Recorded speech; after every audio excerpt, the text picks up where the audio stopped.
Good evening, everyone, and welcome to episode 5 of the Recce Report. As always, I'm Russ, former British Army Warrant Officer. And I'm Cliff, former British Army Corporal. And once more, it's great to have you guys joining in on our once a month waffle through events. Sure, we do. We try our best. So, yeah, thank you for joining us. Before we begin, mate, I'd just like to take a moment to offer our condolences to a friend and comrade, Johnny McNeil, who lost his mother recently. Funeral's on Friday, so we're all thinking of you, Johnny. And if you need anything, mate, you know exactly where we are. Well said, Ross. Yeah, absolutely. So, talking about the events, casting a critical eye on the events of the day. Again, there's nothing much been happening since we've last been on. But obviously, we had the news last week that that Queen Elizabeth, the first of Scotland, the second of England, had sadly passed away. You might not have heard about it. There's barely been a mention in the media or the press or the news or anything. So I'm sorry if we're just breaking it to you now. Yeah. So what was your reaction to that then, Cliff, when you heard? To be brutally honest, Russ, I was expecting it. She has not been looking herself these past few weeks, yes, when you seen her accepting the new Prime Minister the other day, she wasn't looking peaky at all. Obviously, it's an absolute tragedy for her family. Because it comes in quick succession since Prince Philip died as well. But as you mentioned about the media, I think we're going to be talking about that, aren't we? Oh, it is. I get that, and Kevin, our illustrious, IT gremlin that works behind the scenes, put a poll up on Twitter earlier, asking about whether you support the monarchy or not, and I'm aware that quite a lot of people that support independence are also in favour of a republic. So I'm going to be quite contentious and say, actually, I'm not completely against the idea of a monarchy. Let me caveat that by saying I'm against the fact that the monarchy owns so much of bloody Scotland, and I'd much rather have what we term a bicycling monarchy, where the hangers on, the extended family get real jobs. And I think I've said this before, because having a monarch for us, certainly as veterans, as ex-armed forces, means that we don't swear allegiance to a politician. And I think for me, and it may not be a big deal for people, but for me, it's just a thing I would hate to have. Like the Americans swear allegiance to the president. I would hate to have to swear allegiance to Boris Johnson, Liz Truss, or even Tony Blair, and it wouldn't have been something I'd have been proud to do. Yeah, there is now, I think, the correct time to reflect on. We live in the year 2022. It's not 1822, it's not 1922. We're in the 2022s. So, what do we want from our monarchy? What do we want from our head of state? What type of head of state do we want? Certainly, the system, for me, as is unworkable now. It is past its sell-by date. I don't think it is a fit for purpose monarchy. I fully appreciate the work that the late Queen Elizabeth put into things, but that was Queen Elizabeth, and her son is definitely not up to the same mark. He comes into position with not so nice baggage with him. It's going to be contentious. And I mentioned on my show yesterday, on the radio show yesterday, that for veterans, having the monarchy, much what you said, Russ, is a good thing for us to have the monarchy swearing allegiance to and that type of thing. But I think we need an open debate, and it needs to be taken into the open. Yes, let's let the family mourn the loss of their mother, the nations, those that want to mourn the loss of the Queen. Fine, I have no problems with that whatsoever. I do have huge issues with the blanket enforced mourning that's been broadcasted on just about every station out there. And Russ, you're the expert on this one, right? You know, having such doom and gloom 24/7 being broadcasted cannot be good for someone.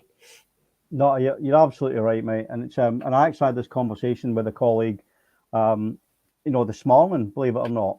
So when someone high profile passes away, and you don't get much higher profile than the Queen, there's a tendency for people to, your Dan Wootons who did the performance piece down at whatever it was, where he had 4 takes to put his flowers down and film it. See, people that use that as an opportunity to almost kind of, my grief's better than yours. But from a psychological perspective, what that does is it sometimes allows people to grieve by proxy.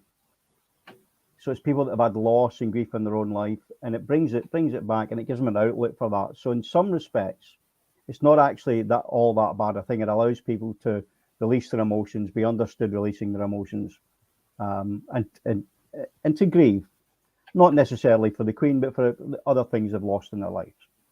As you say, though, what's infuriating is and we see exactly the same when it comes to November, and we're doing Remembrance Day and the whole poppy fetishization that we have. It's almost like, you have to, it's not, you have to grieve, but you have to grieve in the proper way.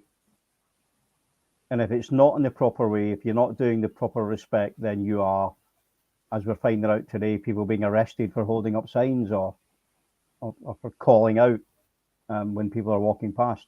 No, not very respectful, I agree. But we can't be in the forces and support democracy and free speech and then decide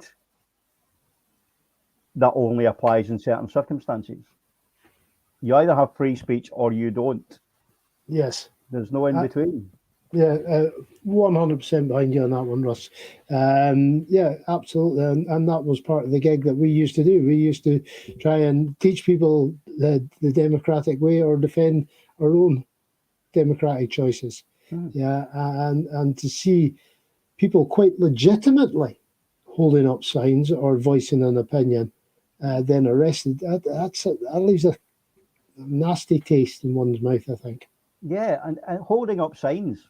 This was not an EDL or Black Lives Matter, Antifa, or any other things that people get upset about, where people are quite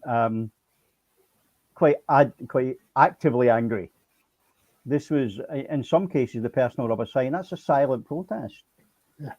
But no, taken away, breach of the peace. Yeah. Or disturbing the peace, as it would have been down in England if that was the case. But yeah, breach of the peace up here. Yeah, that's the catch-all charge that they can get you for, because you try proving that you weren't. It's a horrible, nasty one. That they haven't got anything else to get you on. They'll get you on that. So that then continues, and of course we've had the suspension of all political activity, with the one exception, of course, of the Politburo meeting in St James's Palace. Sorry, the Privy Council. Keep calling it the Politburo. I wonder why. To rubber stamp King Charles. Yeah, absolutely, and that was marvellous to see, because that part has brought it into the public view now, and we can see what's going on there. But how many of them are still actually elected? I don't know. I think they were in the Privy Council. Well, it's all the right honourables, isn't it? So right honourable. My understanding is if you're right honourable, then you're a member of the Privy Council. Yeah. So I think there was some there from pre-Tony Blair days, at least. Well, Tony Blair was certainly there. Gordon Brown was there. Yeah. Cameron was there. Johnson was there. Theresa May was there. Yeah. Obviously, Liz Truss was there. But yeah, there was all sorts of people there. Carmichael was there. Alex Salmon was there. Yeah. Lots and lots of people. And it's one of these archaic systems that it's just, it's one of the reasons why I want independence, actually. It's modernise things. If you need a council put together to make sure that the person becoming the head of state is lawfully that person that should be doing it. Yeah, it's the rubber stamp, isn't it?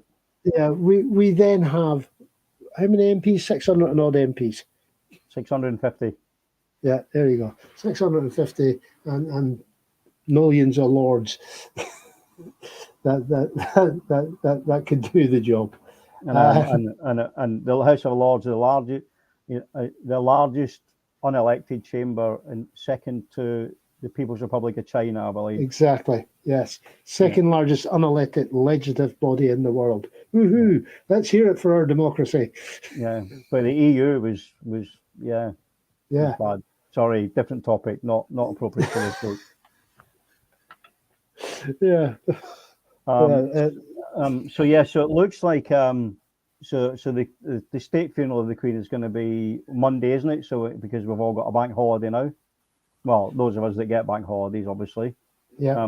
Other people are going to be working.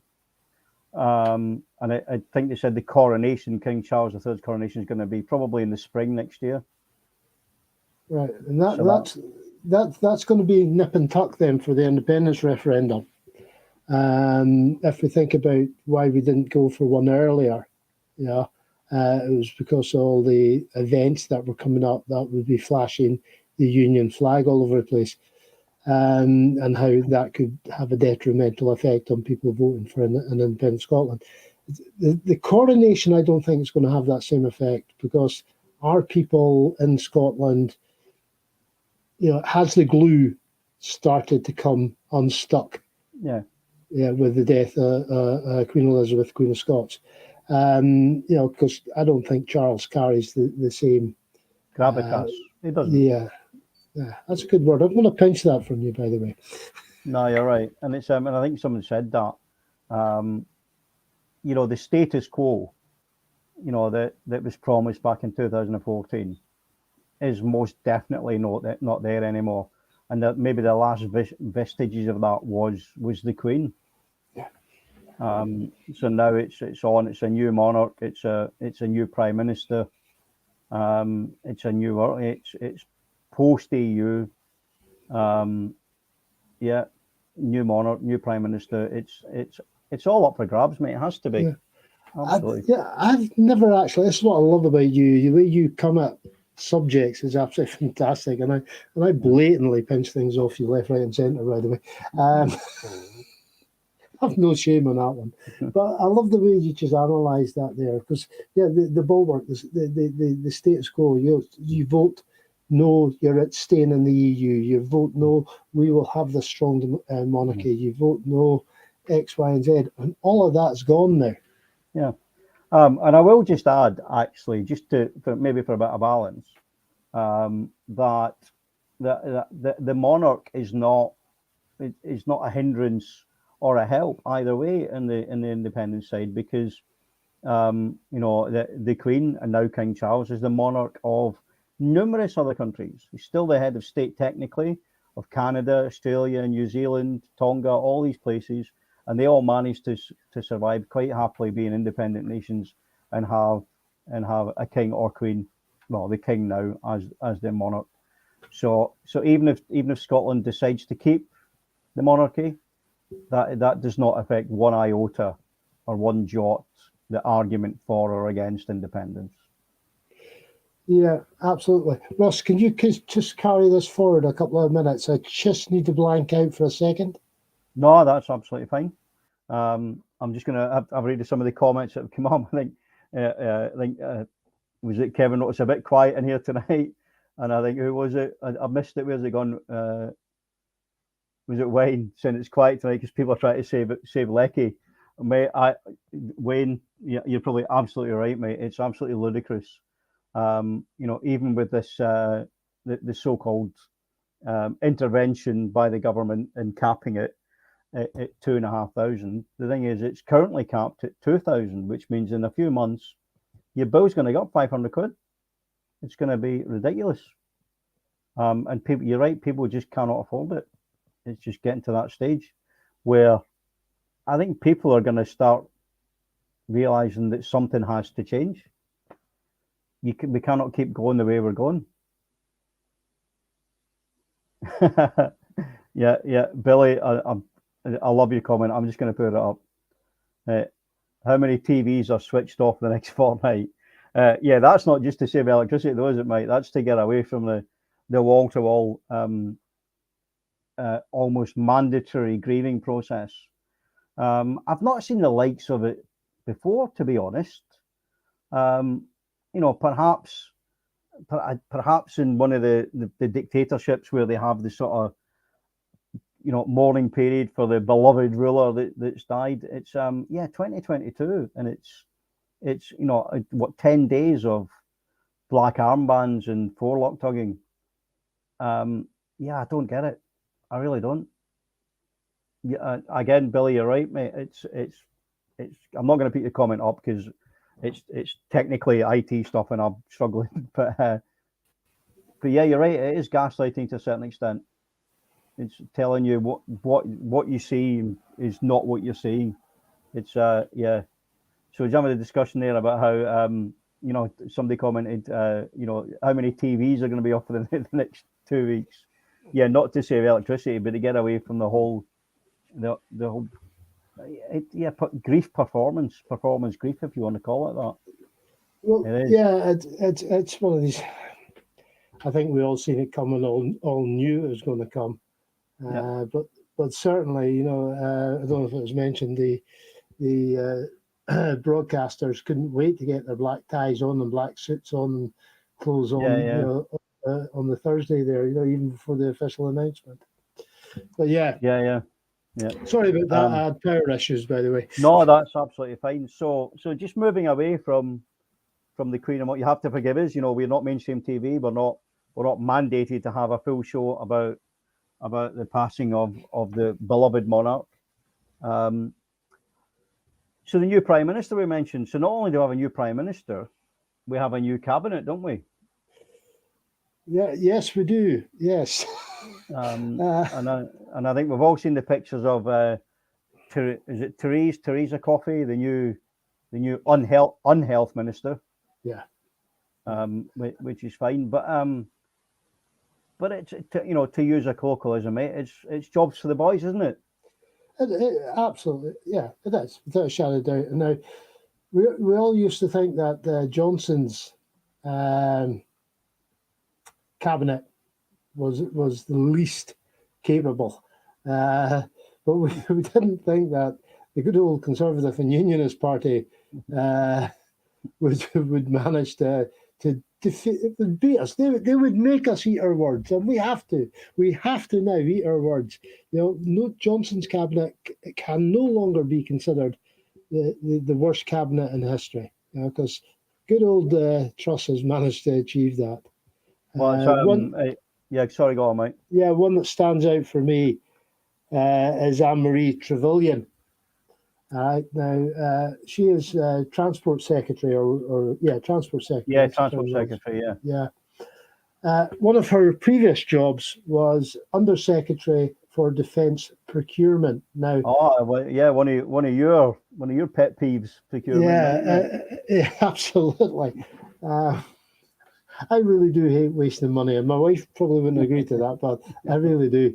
And defence procurement is an absolute smash. And the good news about defence procurement is, if you ever do want to go and have a look at how poor the procedures are, it's all in the Office of National Statistics.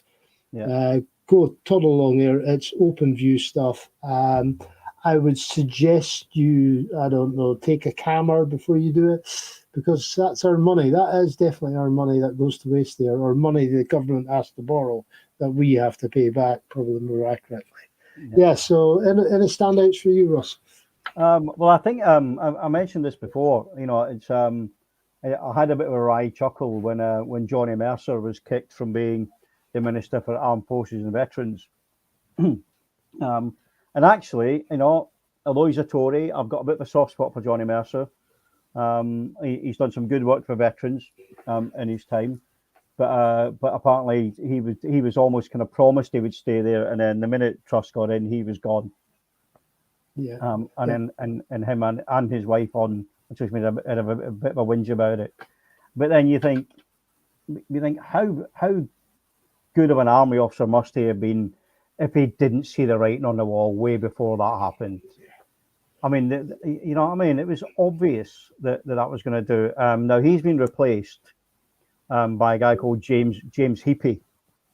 Right. I don't know much about him. I'd need to have a look at who he represents, but you may not have heard of him, people watching.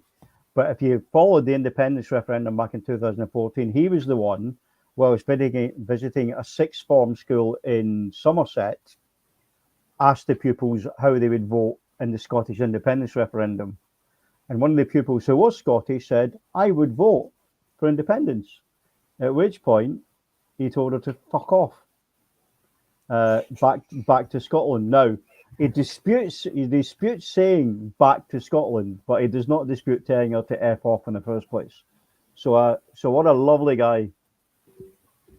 What a lovely guy. So he's the new Minister for Armed Forces. Yeah, it just makes you wonder what he's going to say when the veterans start having a ping about why the Forces Covenant hasn't been honoured, and why we're all still waiting for the pledge of David Lloyd George from 1918 to be realised. And James Heapy is ex-forces. Yeah. So he's a retired major. He was in the Royal Gloucester, Berkshire, and Worcester Regiment, which then joined and became the Rifles. Right. So because when I was doing my time, the Gloucesters were the ones with the double cap badge. They had the front. Yeah, they were on their own. Yeah. Then they were amalgamated to be the RGBW. Right. And then they were amalgamated to be part of the Rifles. Oh, yeah. But there's absolutely no problem with recruitment and retention, is there? No, not at all, mate. Not at all. But yeah, the rest of the cabinet, obviously, we've still got Springheel Alistair Jack as the Scottish Secretary. I've just twigged on who you're meaning about Springheel Jack. Wasn't he a notorious murderer back in the day? Yeah, he was. They reckon he might have been the basis for the Jack the Ripper sort of thing. He was a notorious Victorian murderer, mate, who was never caught. Springheel Jack. Yeah, it's just twigged. See, it's educational this as well, mate. People should be paying for this. I all say, half an hour with you is an education. Yes, Alistair Jack. What can we say about him having the voice of Scotland? Well, mainly it's the one of the reasons why I keep imploring that we do not withdraw our MPs from the House of Commons. The MPs that support independence, because then that hands the voice of Scotland to Alistair Jack and his department. Quite rightly, because they are the only ones representing Scotland. And would we want to do that?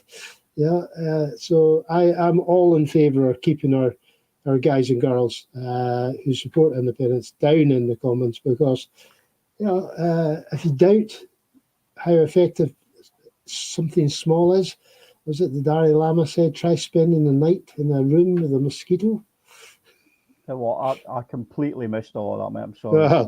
Well, we have small numbers of MPs, yeah. So how effective are they? Well, if you want to know the effectiveness of small, try spending the night in a room with a mosquito. Yeah. No, I know. It's I'm struggling to think of anything that Alistair Jack's actually done as part of Johnson's government. Well, he was Theresa May's government as well, wasn't he? Was he, or was it Mundell that was Theresa May's? I don't know. I remember they were struggling to find somebody to do the job because Tories have very few MPs up in Scotland. Yeah, you know what, Russ? I think you've got far better things to do with your spare time than have a look at what Alistair Jack may or may not have done for Scotland, because what he has done, you'd probably be able to write on the back of a postage stamp. Yeah, I think he's done the odd headline in the paper about, Scotland's not going to be independent, which is, it's, they could have any faceless bureaucrat roll up from the Tory party and tell us that. Yeah. But yeah, So, is there anyone else in the new cabinet you think is worth kind of talking about? Jacob Rees-Mogg. For business, energy, and industrial strategy. Yes, his industrial strategy: kids up the lums, kids into the factories, cancel all merciful tea breaks. Yeah. What was it?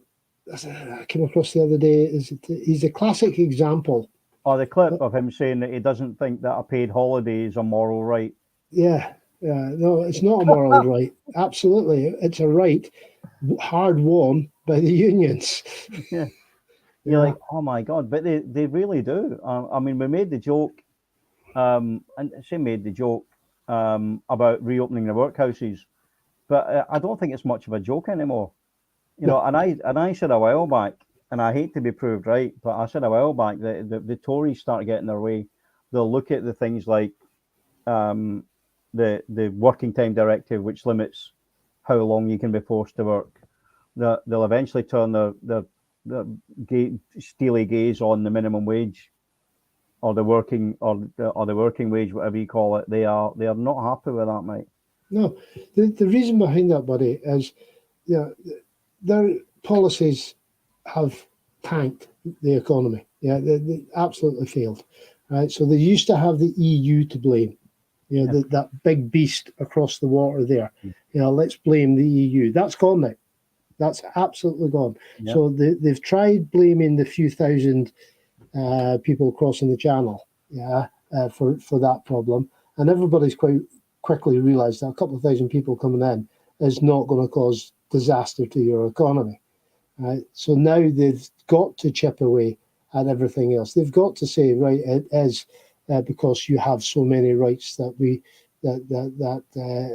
economy is not functioning well. Was it Liz Truss said that the British worker needs to work harder? Yeah, and the thing is, mate, you know yourself, the most hardworking people in this country are the lowest paid. Yeah, they really are. Yeah, multi-jobbing. And I used to make that observation when I was in the military. Is that how come the person that does the least work has got the fucking biggest desk? You know what I mean? Yeah, you're on an upturned crate in the corner, covered in all this shit and muck of the day, trying to get through it, and then the big boss has got an office, a computer that's never switched on, and a desk that's never had a bit of paper on it. Yes, I remember your story about the computer. Oh yeah. Oh, my new computer. I won't go into it here. Yeah. My new computer that I kept for about 4 minutes. Yes. Yeah. Excellent. But it's true, and what this pandemic has shown is, and I think someone said it might actually been I can't remember who said it, but effectively, if we woke up tomorrow and every billionaire on the planet had disappeared, nothing would change. No. Nothing would change. Yep. But if we woke up tomorrow and every person earning minimum wage disappeared, the country would grind to a standstill. Well, we've seen what happened during the pandemic. Yeah. Who was important during the pandemic? Well, they're still the people that are important now. Yeah. Before the pandemic, though, the Tories were having a go at junior doctors and all that sort of stuff, and then suddenly it's like, oh yes, let's clap for the NHS staff. Yeah. Not give them a pay rise, but we'll clap for them. Yeah, because that really does work. Right, buddy, we are running out of time here. We are. It's getting to the end. We had a comment on TikTok from Fiona who said, all we seem to do is talk. We need action now. Liz will prove much worse than Boris. I hope you're wrong, Fiona. I do. I struggle to think anyone could be worse than Boris. Liz Truss is going to be bad. I have no doubt, but worse than Boris? I'm going to get on a limb here and say, actually, it probably doesn't matter whether it's Liz or Boris or Theresa May or anyone. It's the Tory party that we need to get rid of. And there's one easy way to do that in Scotland. Yep. And let's vote for independence. Got a comment here from a silent Klansman. Yeah. When I mentioned the mosquito, he's chipped in and said the midgie as well. You're absolutely right, buddy. You're absolutely right. No, you're right. Yeah. Folks, we've used our time up for the day. Thank you so much for joining us and leaving your comments. You're a bit slow starting on the comments, but yeah, try harder next time. And but thank you so much for turning up, listening to Cliff and I try and put the world to rights in 30 minutes. We do our best. Join us again next month, the second Monday of the month, 7 o'clock. We'll be here. Absolutely. Thank you, folks, and take care. Always a privilege. Thinking that you guys are tuning in, listening to us. Please tune in for next month's one. And as Russ was saying there, we need comments. To grow the show, we need comments. Yeah. So thanks a lot. Yeah, and if you want to catch up on our meanderings between shows, you follow us on Twitter, Facebook, wherever we might be. We might even say something interesting. You never know. Take care, everyone. Bye for now. Cheers, guys.